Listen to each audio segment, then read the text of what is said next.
If everyone could take their seats, we're going to begin.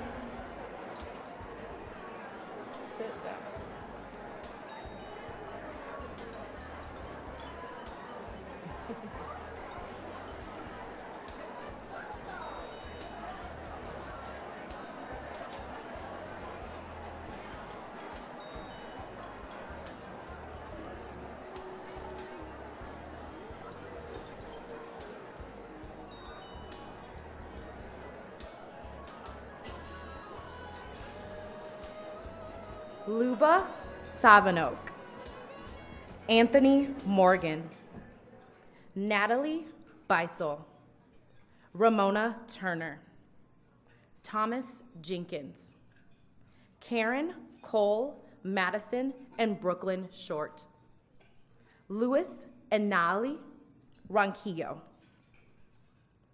Some of these names may be familiar to you, others may not be.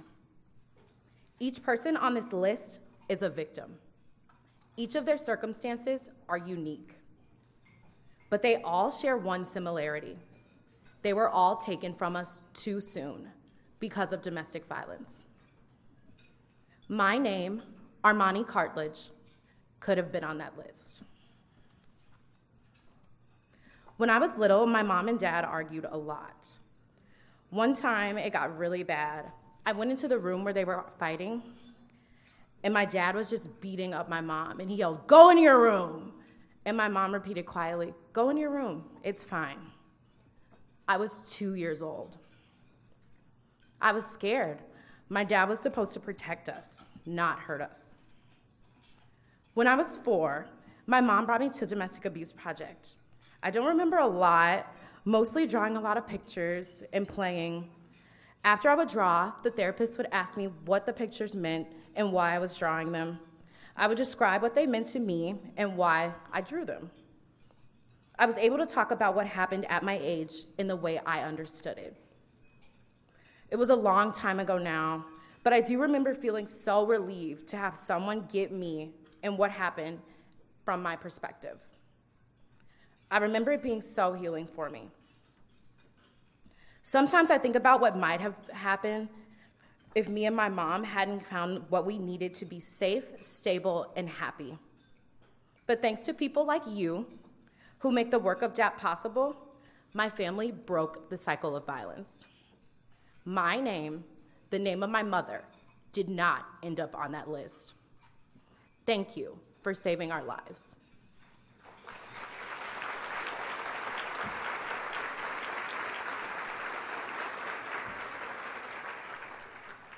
I welcome you today to Domestic Abuse Project's annual Transforming Families Luncheon. You'll hear about more families like mine, families hurting because of domestic violence, but you'll also be inspired by the work we've accomplished together and how you can make sure children, women, and men impacted by domestic violence can continue to heal. It's time to make some important thank yous to the people who make today's event possible. Thank you to our 2 platinum level sponsors, Gustafson Glick and Guardhouse, and thank you to our gold level sponsor, Wells Fargo. You'll find a list of all of our sponsors in your program. It's because of our sponsors that we can cover costs of today's event. So please, if you are an employee or a customer of any of these businesses, thank them for their contributions to ending domestic violence.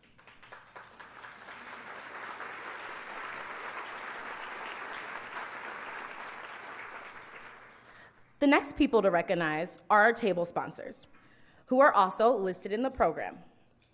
These are individuals who supported the luncheon in an extra special way by covering the cost of an entire table.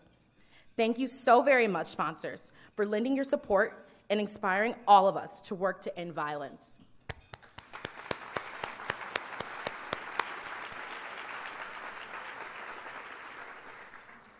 There are 57 people in this room who are, to me, the embodiment of what it means to work together for an end to abuse. These are our amazing table captains. They have filled this room with family, friends, and colleagues. Without you, this event would not happen. Without you, DAP wouldn't have the resources to help heal families like mine. I'm personally so grateful to each of you. Please stand. Thank you, table captains.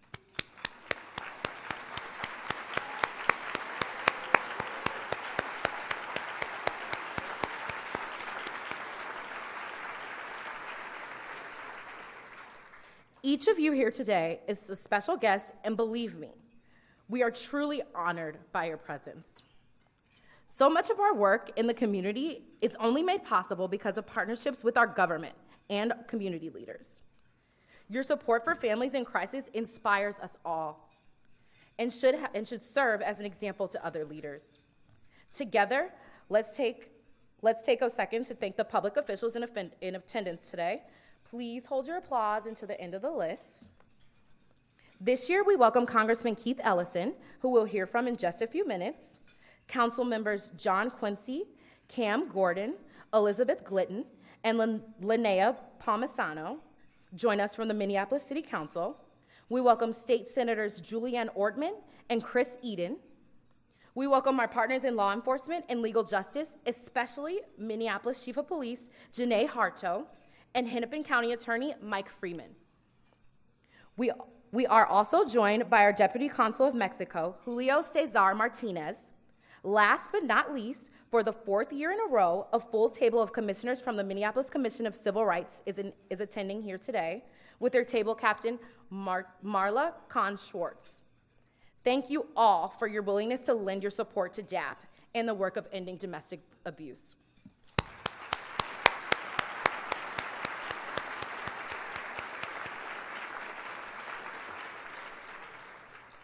We've lived through many tragedies in the past several months.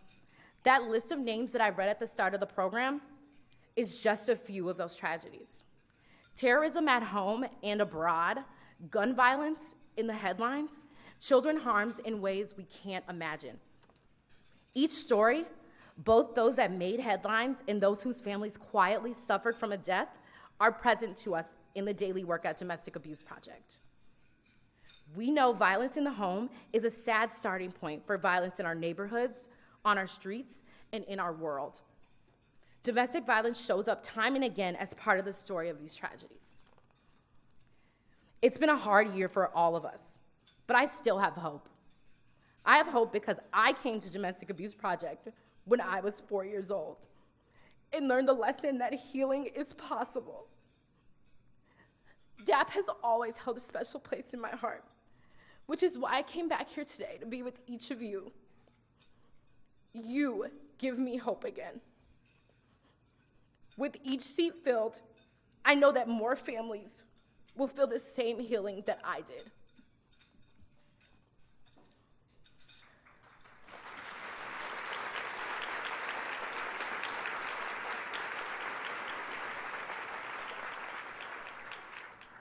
I wouldn't be where I am today without DAP, without people like you. And I know there are countless other families that could say the same. My wish for you is that this event fills you up too and reminds you that we are all making a difference in ending abuse and healing our world. Lastly, before I turn the mic over to our next speaker, the team at DAP wants each of you to know that if today's program stirs up some difficult emotions for you, there will be therapy staff that you can speak with at the end of the program. Now, Congressman Keith Ellison will say a few words.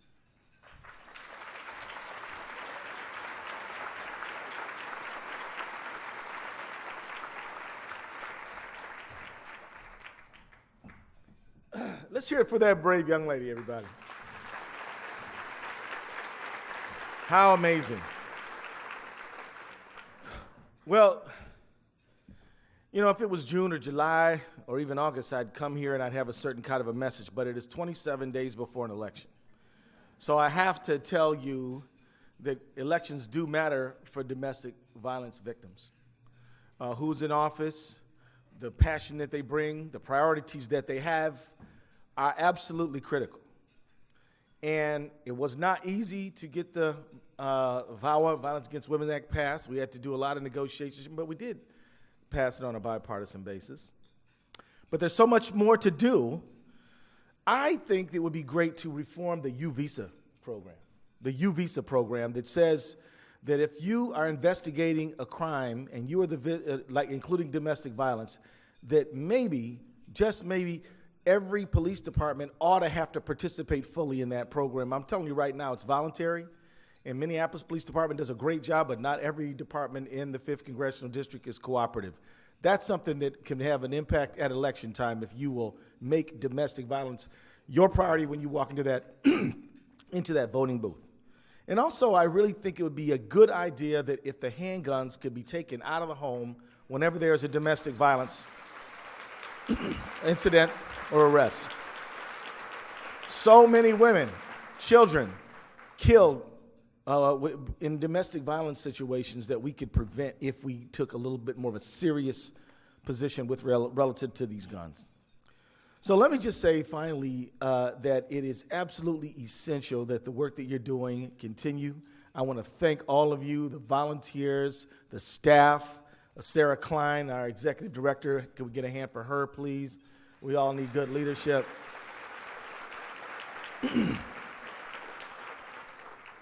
And I just want to say that this thing that we've been doing over across the country for the last few years, fighting to make sure that we look at the criminal justice system again, reviewing the length of sentences for drug crimes, the war on drugs, all that kind of thing. Right now in Congress, there is a bipartisan consensus that we need to look at the criminal justice system. And I'm glad that one of the things that DAP is working on is restoring the vote for ex-felons. And I'm going to tell you why that matters. Because the fact is that today's crime victim could be tomorrow's criminal defendant. We've got to understand that this is a holistic problem that needs to be solved on both ends. We need to improve relations between police and community because we don't want community to be afraid to call police because of what may happen when they arrive at the door. We want the guy arrested, not necessarily killed. And I'm telling you that this is tough stuff, but if you all are committed to this issue, as I know that you are, we can emerge from it stronger and better and much safer. Thank you all for the work that you're doing. Again, I stand and pledge myself to your work, and you can count on me in whatever you're doing because I believe that the home should be a safe place for all. Thank you all.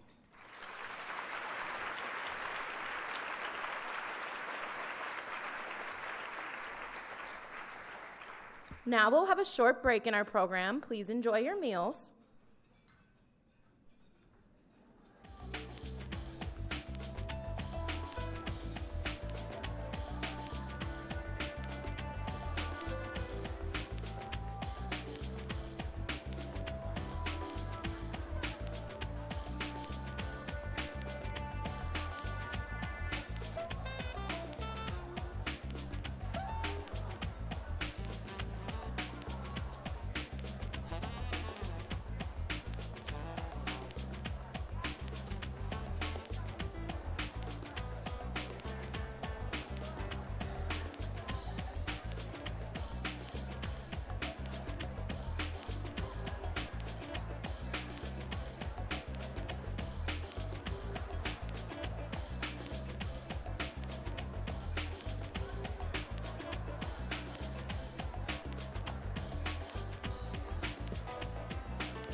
Good afternoon, everyone.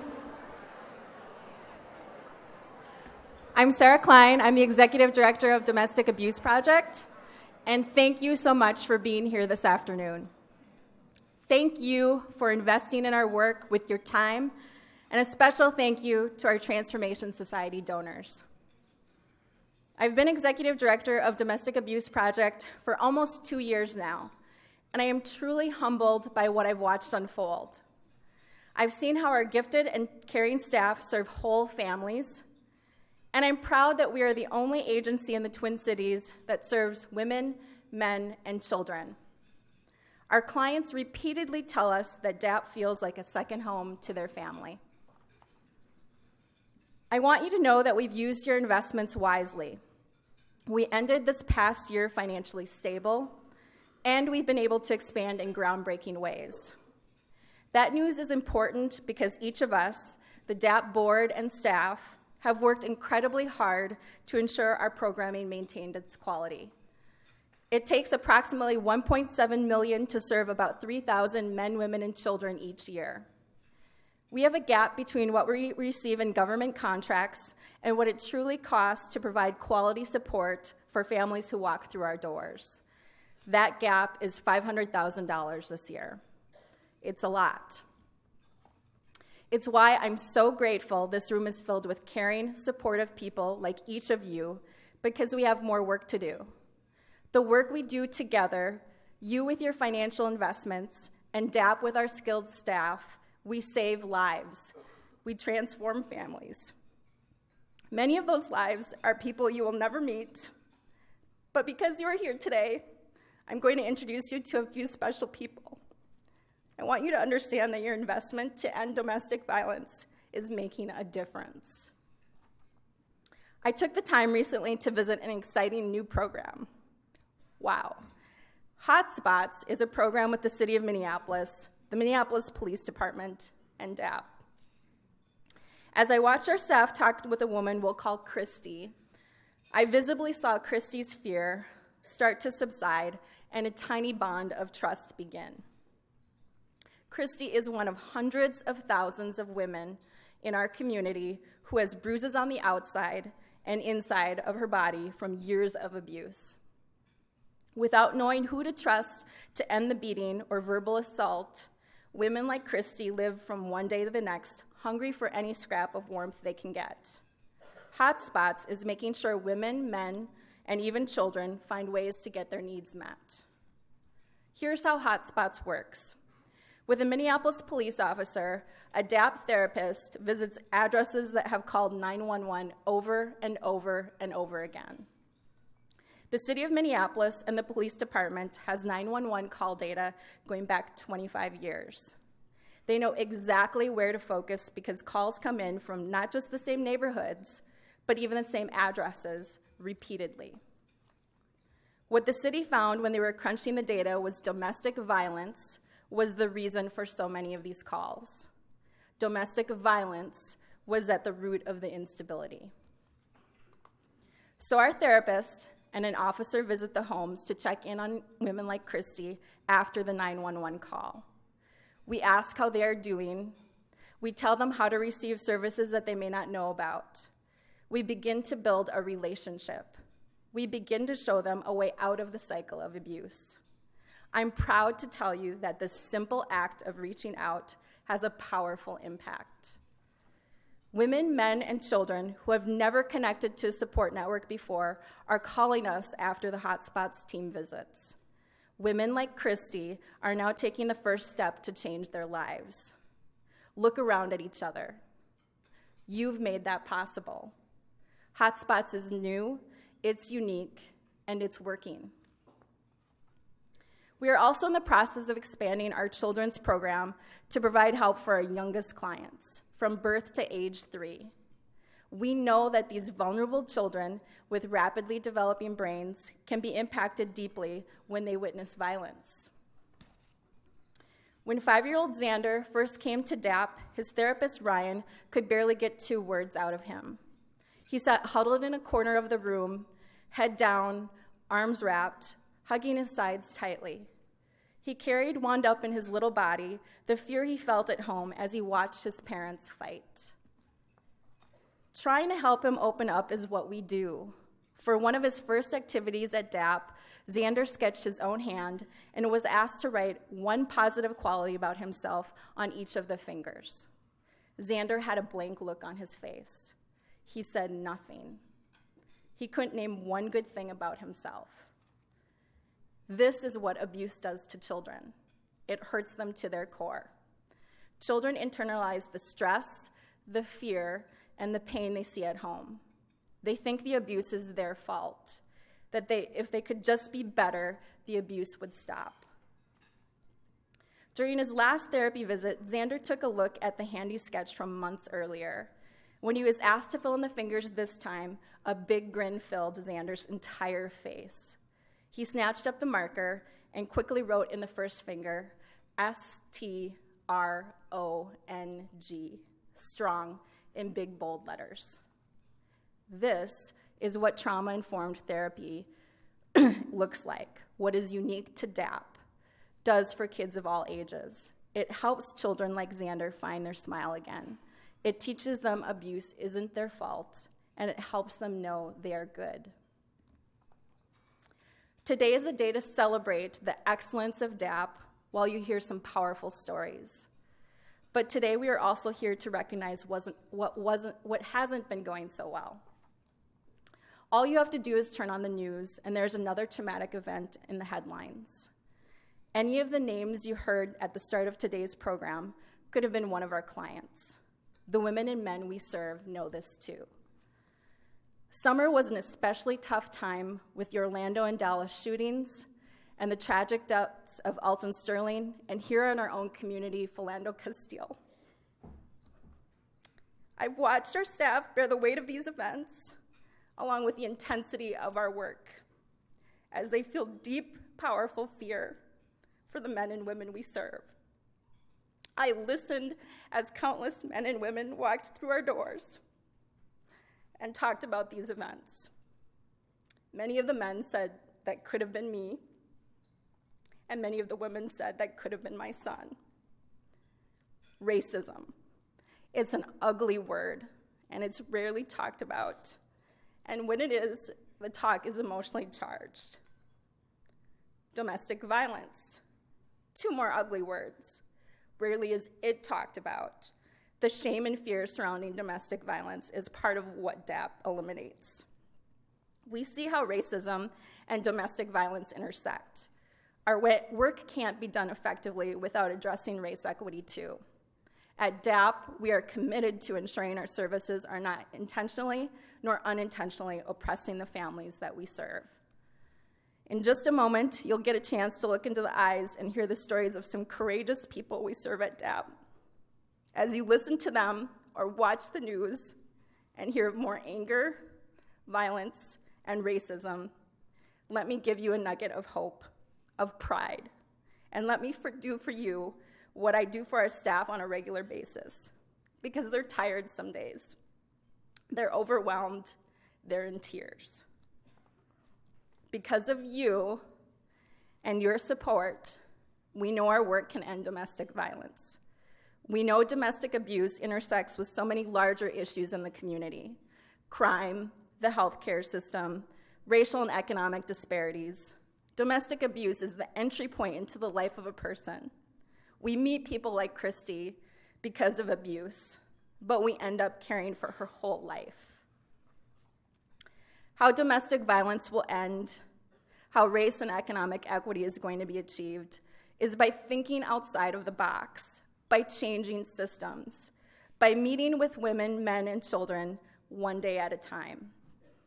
Like our Hotspots project, like our trauma-informed care, like our Change Step program for male veterans, our innovations have made it possible for 90% of men who graduate from our program to not reoffend.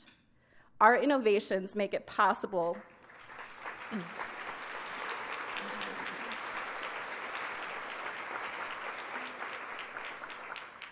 It is our innovations that make it possible for thousands of women and children to heal. We innovate because it changes lives. That's where your investment goes, to innovation, to programs that work. We're able to do good work right now. But when we close our funding gap, imagine the impact we will make. More bruises will heal, more hearts will heal, more families will heal. That's what I'm committed to. I want you to know how much I value each one of you in this room. I don't get to say that to each of you individually. So right now, I want you to know the partnership that we have with you, it gives me hope. I'll return to the office tomorrow morning and tell our staff today is a good day, because I know that each and every one of you has our back. Each and every one of you is going to do what it takes to end domestic abuse. Thank you.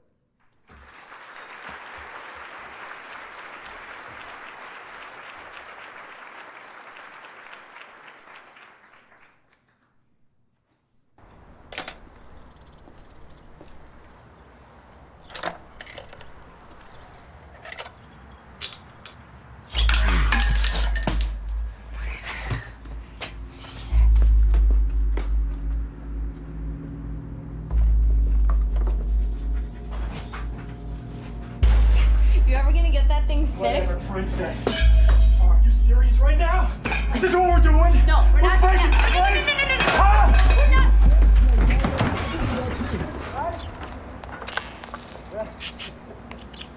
This is what I do. This is what I do. I own everybody's problem, everybody's business, including yours. For the same as you, how narcissistic.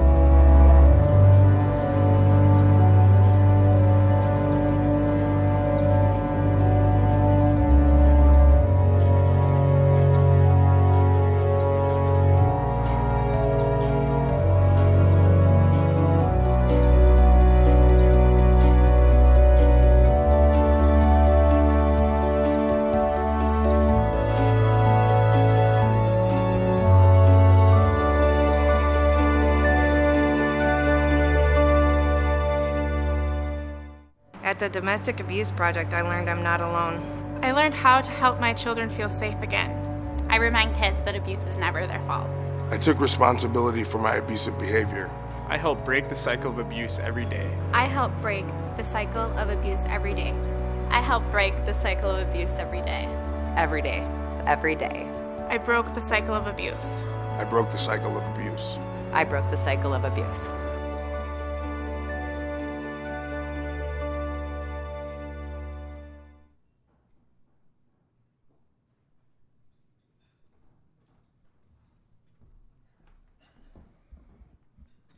Good afternoon. I'm Tracy. I'm actually pretty nervous to be here today, sharing this publicly for the first time. So thank you for being here and for listening to my story. In 2012, my husband and I decided to become foster parents. 3 children, ages 6, 5, and 1, joined our lives. Before they came home with us, the social worker sat us down and explained that their home had not been a safe place. The children had watched their mom be physically abused by her live-in boyfriend. Some of the children had been abused as well. We hadn't even met these kids yet, and I already felt so deeply sad for them. Children should be able to play, go to school, and have fun. Abuse shouldn't be a part of a child's life. As much as we already felt for these children, when the social worker also explained that they had a lot of anxiety disorders and distrust of adults, my husband and I questioned whether this was even something we could deal with. We reminded ourselves why we became foster parents. We wanted to help as many kids as we could. We wanted to show what healthy families and healthy relationships can look like. And so we said yes. A few weeks later, our home was filled with both excitement and chaos as these 3 beautiful children joined us. When I think back to that time, there were so many emotions running through me, running through us all. We were all worried and nervous. We didn't know each other, and here we were, going to live together. The children came to our home with nothing other than the clothes they were wearing. So one of the first things we had to do was go to the store. We were walking the aisles at Target when Nina, the oldest, spotted a pair of flip-flops she really, really wanted. It was September. We told her, no, you're not going to get the flip-flops. She immediately started throwing a fit, screaming as loud as she could and thrashing her arms around. My husband told her, you had to calm down or we were leaving. Her response? She plopped herself down in the middle of the aisle and would not move. My husband had to physically pick her up and carry her out of the store. And that's when it truly hit us. This was going to be really hard. Nightmares, tantrums, tears. Each time one of these kids had a difficult moment, my heart would break. I felt tears in my own eyes. Watching these young children in pain, I would shout inside, how can an adult do this to a child? I'm a healthy 30-something adult, and I can't imagine how I could go on if I were a victim of so much abuse. But these are 5, 6, and 1-year-olds? At the same time, I was frustrated. I didn't know what to do. I didn't know how to fix Nina or her siblings. You know and I know parenting is hard. You have to be on all the time. You try to be your best self for your child, but each day I found it harder and harder to do this. Each day it was harder to get out of bed. I felt exhausted. I was always on the verge of tears. My husband and I started fighting more often for no real reason. The sadness, the frustration, the anger, all of it made me feel crazy. Maybe I wasn't meant to be a foster parent. I found myself spinning downward. I couldn't hear any reassurance or comfort. Then our caseworker suggested connecting with the Domestic Abuse Project. And let me tell you, it was the best thing we could have done for our family. You might think that the rest of my story is about children finding healing at DAP. And while that is part of our family's story, I want to share with you what DAP has done for me personally.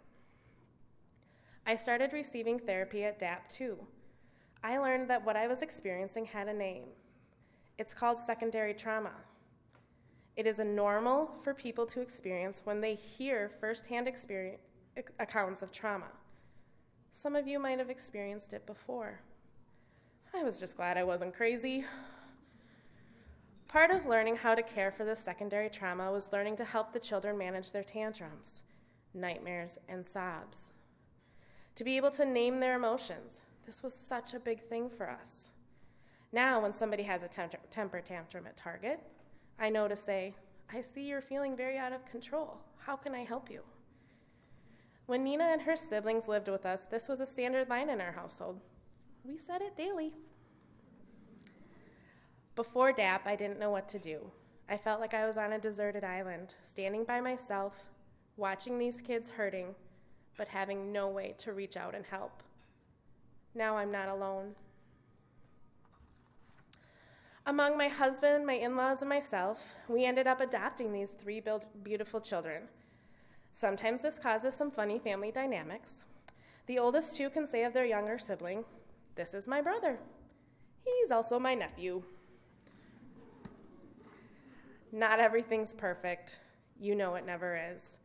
Each of us still has a lot of work to do to find that feeling of wholeness again. There are days I can still get frustrated. As parents, don't we all? But now I have tools to choose from to manage the stress and the frustration, and to help our kids do the same. I know there is hope. There is a way for children to heal from some horrible stuff out there. I'm deeply grateful to DAP was available to care for every member of our family. DAP is our harbor, our haven, our family's safe place. Thank you for making that possible.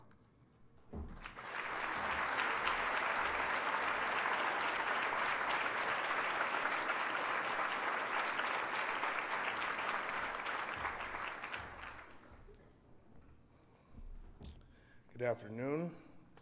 My name is Brian. A number of years ago, I did something that I deeply regret. My wife and I had been together for 2 years.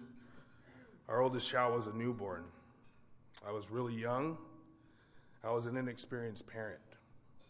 I was overwhelmed. I'm sure you've been there. Well, I got to this breaking point where I did something that I didn't intend to do, and I hurt someone.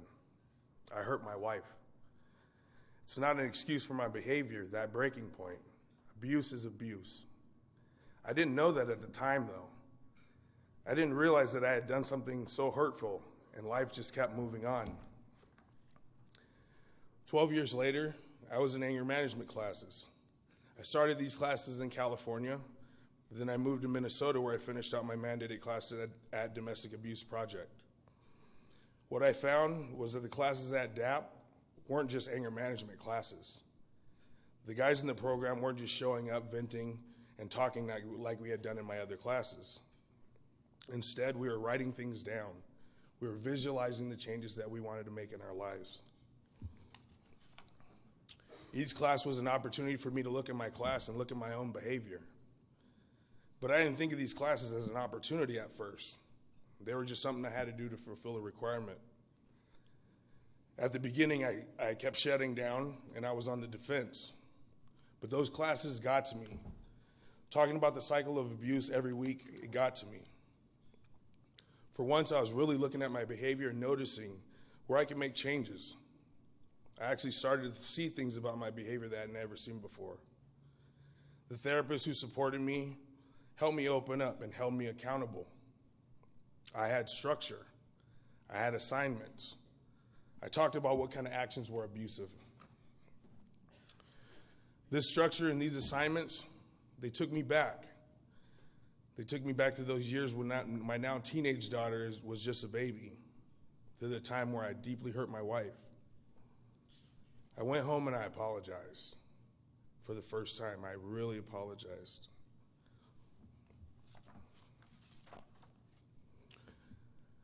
I explained to my wife that I was naive and I didn't realize something could still be hurting from something so long ago. I could see in her face that she had been hurting for all those years. After the apology, some things changed. Our relationship changed for the better. I had learned at DAP that everyone processes things differently. We all communicate differently.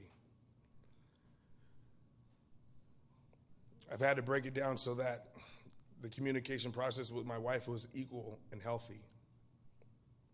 That's what I started working towards at DAP. Before, I didn't have the tools to know how to own up to my own behavior, to make things right. The Domestic Abuse Project taught me those tools that I needed to change. We even sat down with our kids and we talked about what happened. We talked about that weak moment in our relationship and how we were letting go of resentments from the past. We processed our feelings together. What I learned at DAP was that if you can't process, you can't heal. We told our girls, if you can't heal, you can't forgive. I was forgiven. I want everyone to go through the DAP program. I want everybody to understand what abusive behavior is. I want more people to have the same to receive the same life-changing support that I was able to receive in the DAP Men's program. Today, my wife and I have been together for 16 years. I'm proud of our 3 beautiful daughters, and I'm also proud that after I apologized, I was able to start fresh. Because of DAP, I'm a better father, an honest husband, and my wife and I are happy. Our relationship is solid and strong.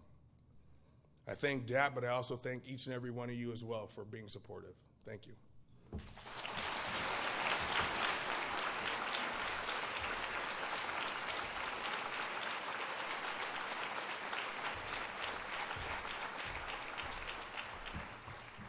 Good afternoon.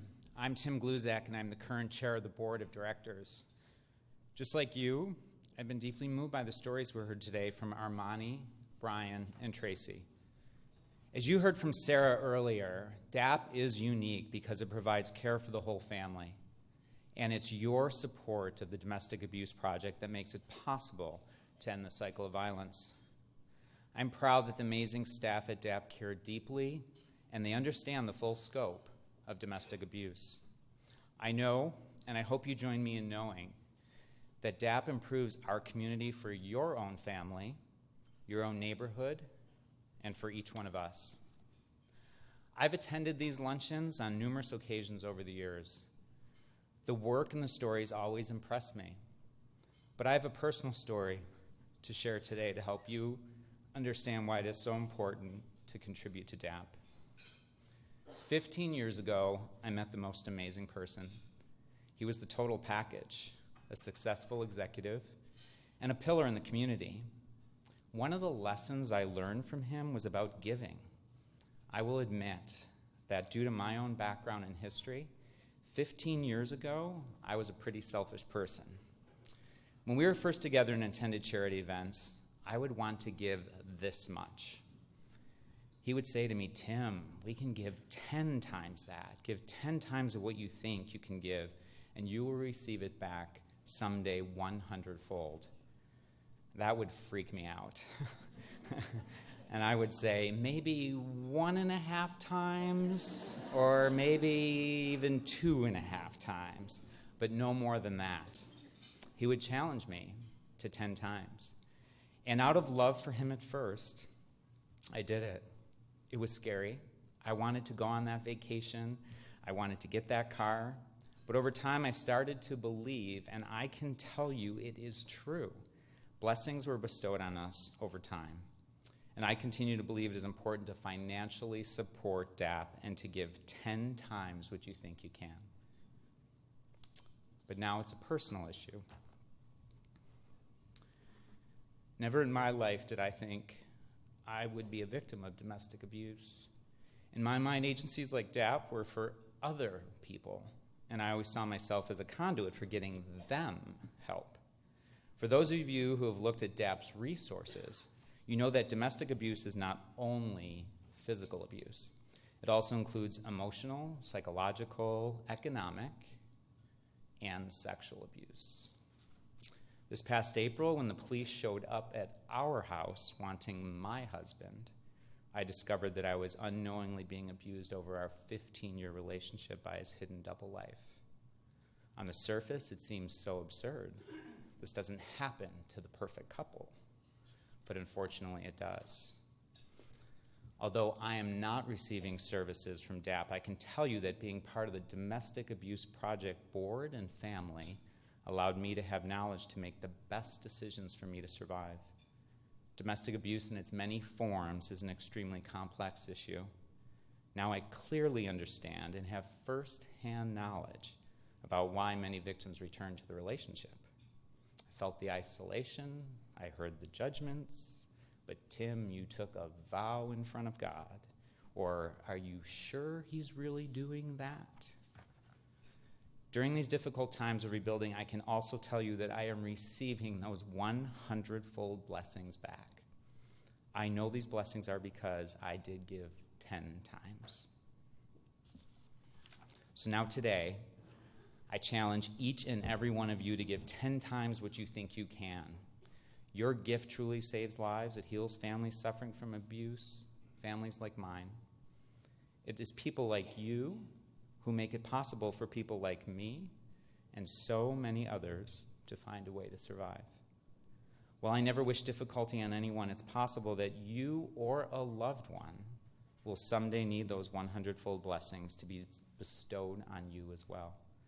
And I want DAP to be there for you if you need us.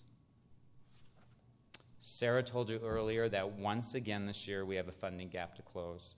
That's why we hold this event, to allow you to share your passion and support to help end domestic violence. This year, our funding gap is $500,000. 25% of our $1.7 million budget comes from people like you and me, not corporations or foundations or the government, us. Our investment, our financial support, allows waiting lists to be shortened and to expand to new programs like the Hotspots program. It is a simple equation. The more you give today, the sooner we can end domestic abuse.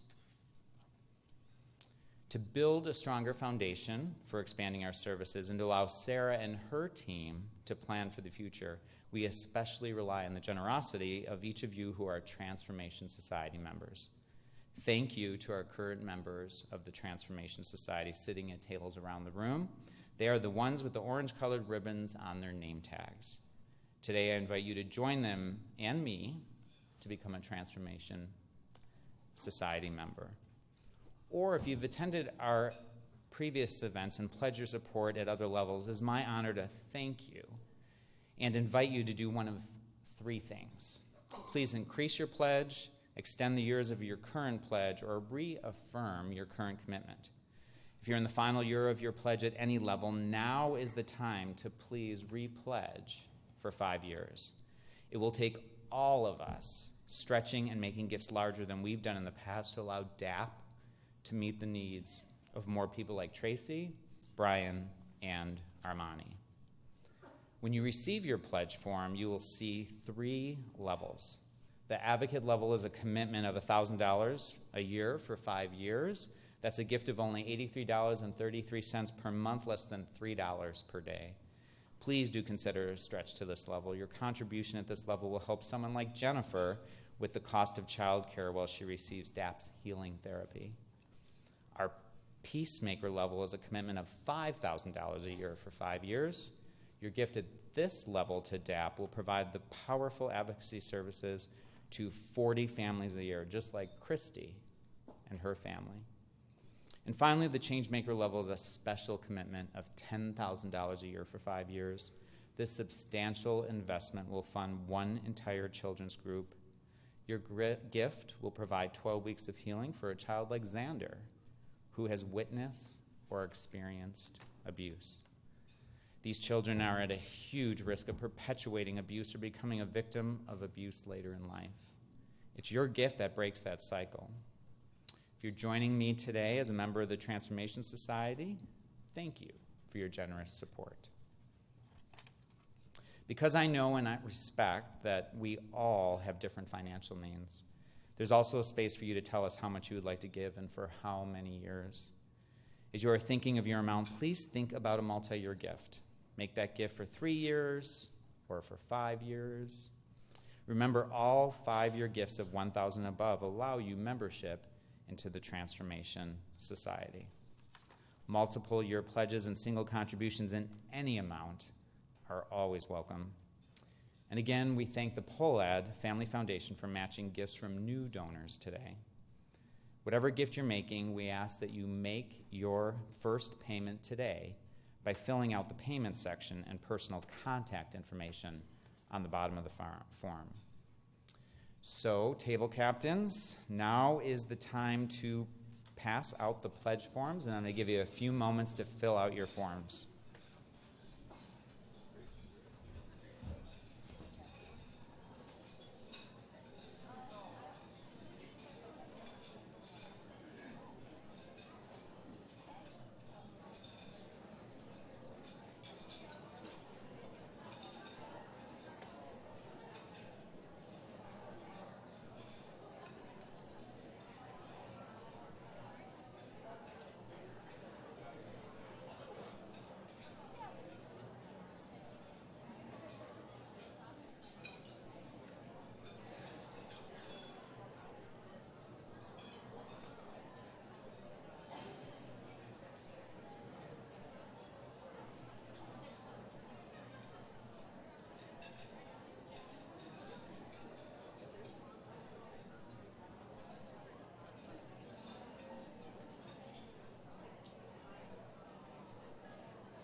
So I want to thank you for filling out your form. When you are finished, please pass your envelope back to your table captain. Your investment today will fill someone's world with hope for a better tomorrow, for a tomorrow free of abuse. We truly appreciate whatever level of support you can provide.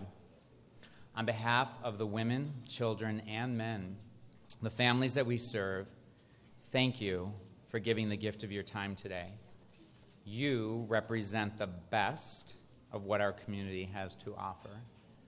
And I want to personally wish you 100-fold blessings. Thank you.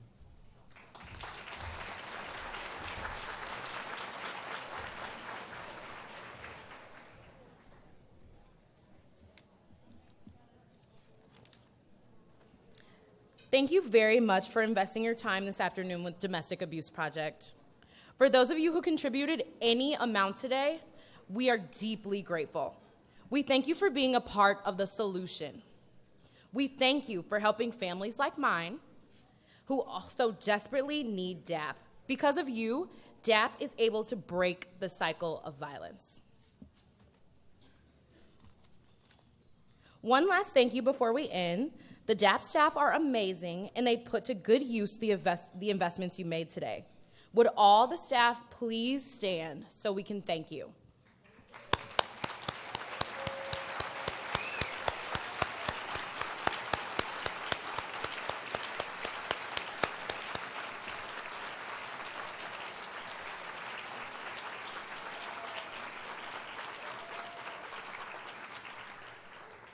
Please share the stories you heard today with others.